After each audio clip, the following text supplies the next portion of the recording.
everyone. Today we are going to start a new chapter, that is how do organism reproduce. That is the 8th chapter of class 10th. Now our first topic is what is reproduction. तो बच्चे जो भी हमने life process में पढ़ा था कि जो हमारी बॉडी के अंदर जितने भी ऑर्गन्स हैं वो किससे मिलके बनते हैं, शेल से. हमारी जो स्ट्रक्चर और फंक्शनल यूनिट होती है हमारी बॉडी की वो क्या होती है, शेल. ठीक है, तो जो शेल्स हमारी बॉडी में वो बेसिक फंक्शन परफॉर्म करती हैं अपने हर एक स्पेशलाइज ऑर्गन के लिए, जिसकी वजह से हम डेली लाइफ में जो एक्टिविटीज़ हैं वो इजीली कर पाते हैं और अपने आप को अलाइव रख पाते हैं. ओके, तो जितने भी लिविंग ऑर्गेनिज्म हैं वो क्या करते हैं, वो होते हैं. ग्रो होने के बाद वो थोड़े with the passage of time वो अडल्ट हो जाते हैं और अडल्ट होने के बाद अल्टीमेटली वो ओल्ड होते जाते हैं और वो एक पीरियड ऑफ टाइम के बाद वो डाई कर जाते हैं, मर जाते हैं. ठीक है, इसका मतलब क्या है कि अर्थ के ऊपर एक लिमिटेड पीरियड ऑफ टाइम तक ही कोई भी जो ऑर्गेनिज्म है वो जीवित रहता है. ठीक है, कोई भी ऑर्गेनिज्म है वो हमेशा के लिए जीवित थोड़ी रहता है. ठीक है, मैक्सिमम लिमिट तो 100 ही मानी गई है शायद. ठीक है, कोई 102 तक जीवित रह जाता है ईयर तक. ओके, तो एक लिमिट है. ओके, जिंदा रहने की भी. समझ आया? तो क्या है, तो जो रिप्रोडक्शन है वो क्या होता है, reproduction is the production of new species, production of new organism. ठीक है, किससे, from the existing organism of same species. जो सेम स्पीसीज के से जो भी ऑर्गेनिज्म एग्जिस्ट कर रहे हैं, ठीक है, उनसे नई स्पीसीज की प्रोडक्शन को हम क्या बोलते हैं, रिप्रोडक्शन बोलते हैं. ठीक है, या फिर हम बोल सकते हैं कि production is the creation of new living things. नई थिंग्स, लिविंग थिंग्स का के क्रिएशन को हम क्या बोलते हैं, रिप्रोडक्शन बोलते हैं. ठीक है, it is essential for survival of species on the earth. इस अर्थ के ऊपर किसी भी स्पीसीज के सर्वाइवल के लिए ये बहुत ज़्यादा ज़रूरी है. ठीक है, अगर रिप्रोडक्शन नहीं होएगा तो मान लो आज कोई भी स्पीसीज है, ठीक है, उसने अपने बच्चों को जन्म दिया, ठीक है, उसके बाद वो डाई कर जाएगी और अगर उनके बच्चों ने रिप्रोडक्शन नहीं किया, ठीक है, तो क्या हो जाएगा, एक टाइम के बाद वो भी मर जाएंगे. ठीक है, तो उनकी जो स्पीसीज है वो खत्म हो जाएगी. समझ आए? तो जो रिप्रोडक्शन है वो बहुत ज़्यादा असेंशियल है.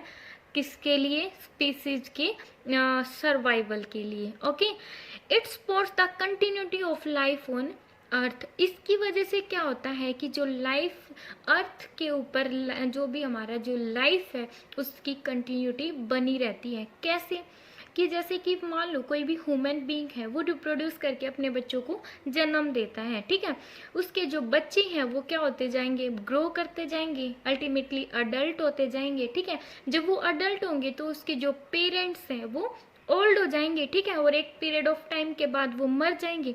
फिर जो उनके बच्चे हैं वो रिप्रोड्यूस करेंगे. ठीक है, फिर वो अपनी संतान जो भी बच्चों में रिप्रोड्यूस करके वो अपने बच्चों को जन्म देंगे. ठीक है, तो ये जो प्रोसेस है वो चलती रहेगी.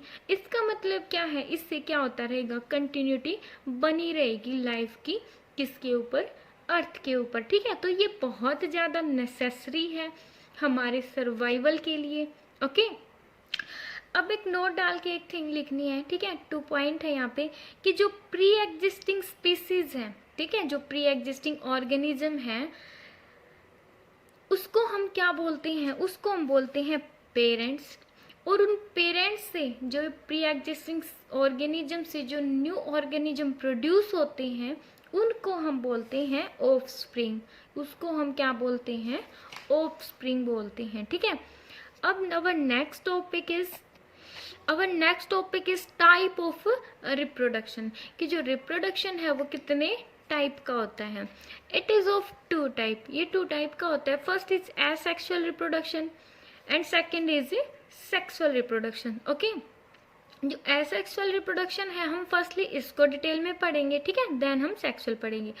एसेक्सुअल रिप्रोडक्शन क्या होगा, the production of new organism from a single parents organism.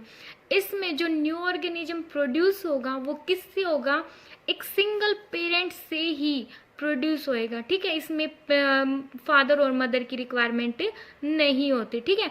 Without involving of gamete cell, इसमें जो भी मेल गैमेट या फीमेल गैमेट जो हमारी सेक्स सेल्स होती हैं उनकी जरूरत नहीं होती, ठीक है। No need of gamete cell, okay. इसमें जो 5 मोड होते हैं एसेक्सुअल रिप्रोडक्शन के, ठीक है। First is fission, second is budding, third is spore formation, fourth is fragmentation and fifth is vegetative propagation, okay.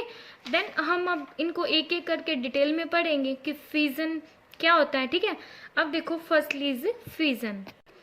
Then fusion क्या होता है, ए यूनिसेलुलर ऑर्गेनिज्म, ये क्या होता है, सिंगल सेल्ड ऑर्गेनिज्म होता है। क्या होता है, सिंगल सेल्ड ऑर्गेनिज्म होता है। स्प्लिट होता है, डिवाइड हो जाता है टू फॉर्म 2 न्यू ऑर्गेनिज्म। क्या फॉर्म करता है, 2 नए ऑर्गेनिज्म फॉर्म करता है। ये क्या है, एसेक्सुअल रिप्रोडक्शन से होता है ये, ठीक है। इसमें सिंगल पेरेंट्स की जरूरत होती है, ओके। ये कितने टाइप का होता है, ये 2 टाइप का होता है। First is binary fusion and second is multiple fusion, okay. Then first हम पढ़ेंगे बाइनरी फ्यूजन।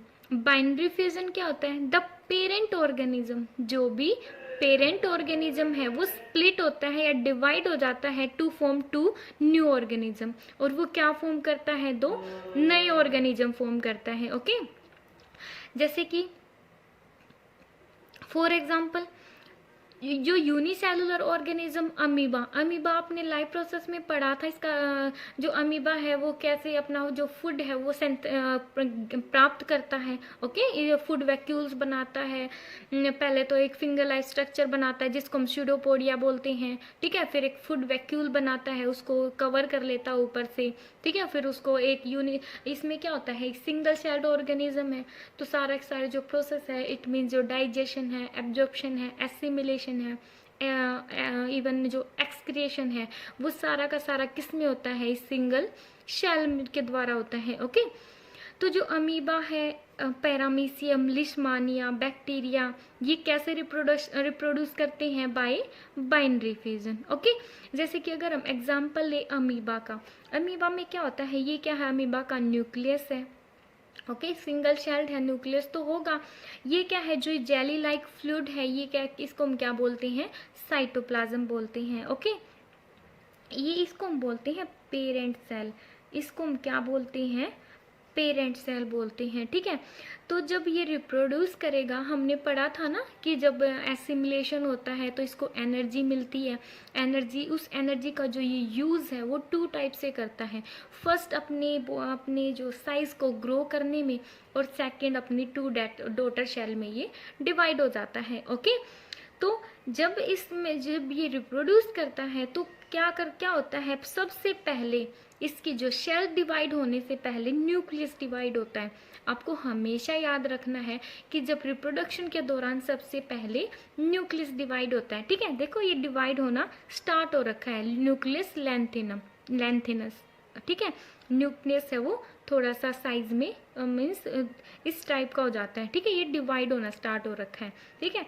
नेक्स्ट प्रोसीजर में क्या आएगा, नेक्स्ट न्यूक्लियस क्या हो गया, डिवाइड हो गया। Nucleus divide into 2 parts, 2 parts में क्या हो गया, ये डिवाइड हो गया, ठीक है। ये इस टाइम पे इसने क्या हो रखा है, इसका डाइजेशन, एब्जॉर्प्शन, एसिमिलेशन सब कुछ हो रखा है, ठीक है। अब ये क्या कर रहा है, ये रिप्रोड्यूस करके अपनी 2 डॉटर शेल में डिवाइड होना स्टार्ट कर रहा है, ठीक है। हम उसी प्रोसीजर को पढ़ रही हैं। अब ये न्यूक्लियस क्या हो गया, 2 पार्ट्स में डिवाइड हो गया। देन नेक्स्ट क्या होगा, न्यूक्लियस क्या हो गई, डिवाइड हो गई। नेक्स्ट में क्या हो जाएगा, ये जो साइटोप्लाज्म है वो डिवाइड हो जाएगा, ठीक है। उसके बाद क्या हो जाएगा, साइटोप्लाज्म डिवाइड हो जाएगा। देन जो ये अमीबा है वो अपनी डॉटर शेल में डिवाइड हो जाएगा। कितनी डॉटर शेल बनेंगी, इससे 2 डॉटर शेल बनेगी, ठीक है। 2 स्मॉलर अमीबा प्रोड्यूस हो जाएंगे, ओके।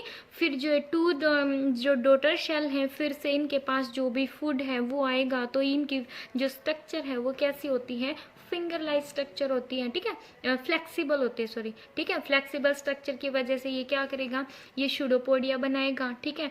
फिर फूड इसके अंदर आएगा तो फूड वैक्यूल बनाएगा, फिर डाइजेशन, एब्जॉर्प्शन, ठीक है। उसके बाद मीन्स जब ये फुल्ली ग्रो कर जाएगा, फिर ये जो डॉटर शेल है वो रिप्रोड्यूस कर जाएंगी, समझ आया, ठीक है।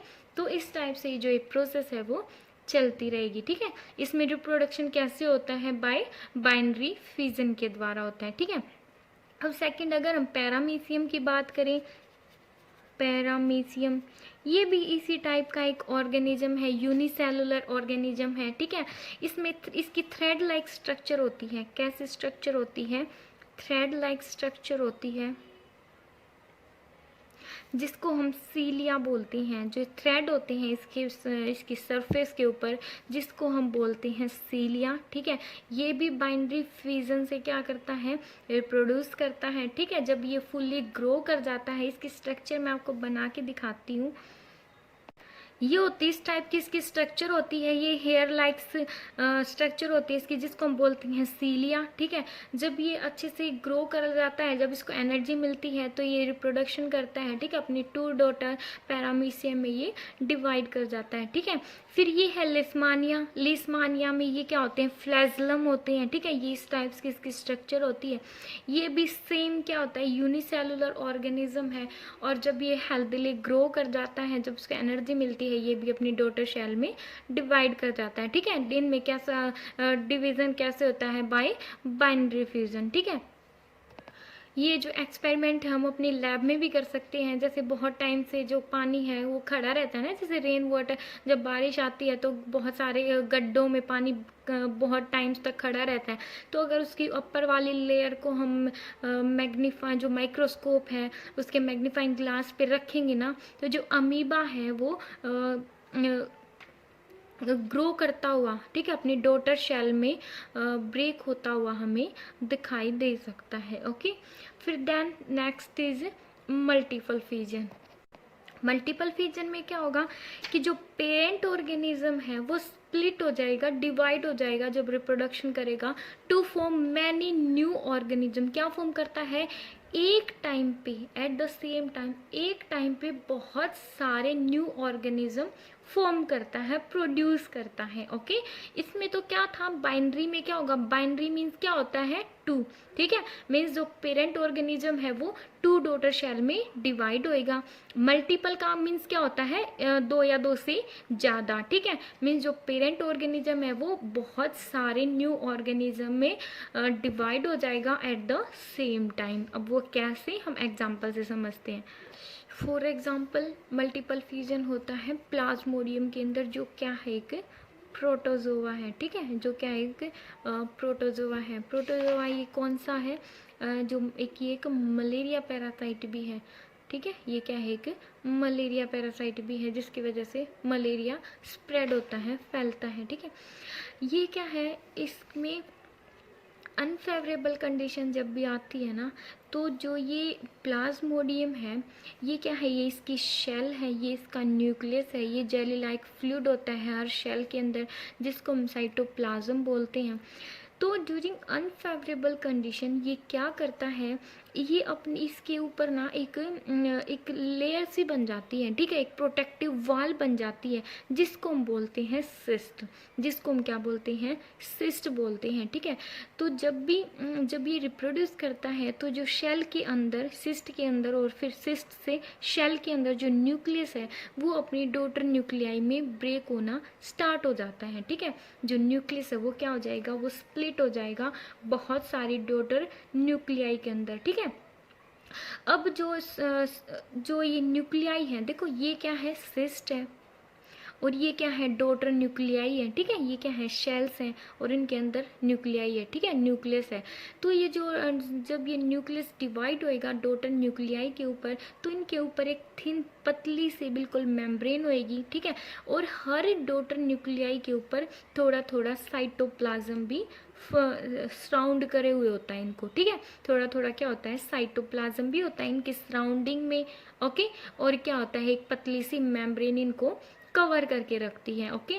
तो जब भी फेवरेबल कंडीशन आती है, तो क्या हो जाएगा, जो ये सिस्ट है वो ब्रेक हो जाएगी, ठीक है। सिस्ट क्या हो जाता है, ब्रेक हो जाता है। और देखो यहाँ पे सिस्ट क्या हो गया, ब्रेक हो गया, और जो ये सिंगल शेल वाला जो न्यूक्लियस है, उससे इतनी सारी जो डॉटर शेल है वो रिलीज हो जाती हैं, ठीक है। ये क्या है, मीन्स जो ये एक प्लाज्मोडियम प्रोटोजोआ से, एक प्लाज्मोडियम के जो शेल्स हैं, प्लाज्मोडियम शेल से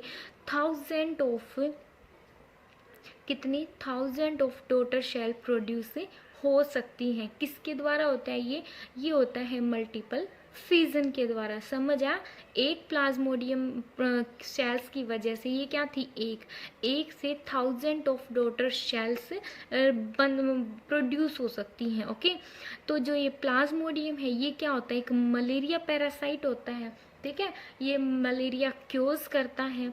ओके, किसके अंदर, ह्यूमन बीइंग के अंदर। जो मलेरिया है, मलेरियल जो पैरासाइट है प्लाज्मोडियम, वो किसके द्वारा होता है, वो एनाफ्लिस मॉस्किटो के द्वारा होता है। आपको पता है ना, आप तो बस यही जानते हो कि जो मलेरिया है वो एनाफ्लिस मॉस्किटो की वजह से होता है, जो क्या है, एक फीमेल मॉस्किटो है। ठीक है, तो ये होता एक्चुअल में किसकी वजह से होता है, ये प्लाज्मोडियम एक प्रोटोजोआ है। ठीक है, जो क्या करता है, जो कैरी आउट करता है किसके, जो भी प्लाज्मोडियम प्रोटोजोआ है वो किसकी वजह से होता है, एनाफ्लिस मॉस्किटो की वजह से। ठीक है, फिर वो पर्सन टू पर्सन वो फैलता रहता है। समझ आया, और ये मलेरिया डिजीज क्योज करता है। ओके, अगर मैं इसके आपको फोटो दिखाऊं, देखो ये तो फिगर दिखा रखी है, किसी भी ह्यूमन ब्लड है ये। ठीक है, ये क्या है, ह्यूमन ब्लड है, इसमें 2 प्लाज्मोडियम शेल्स हैं।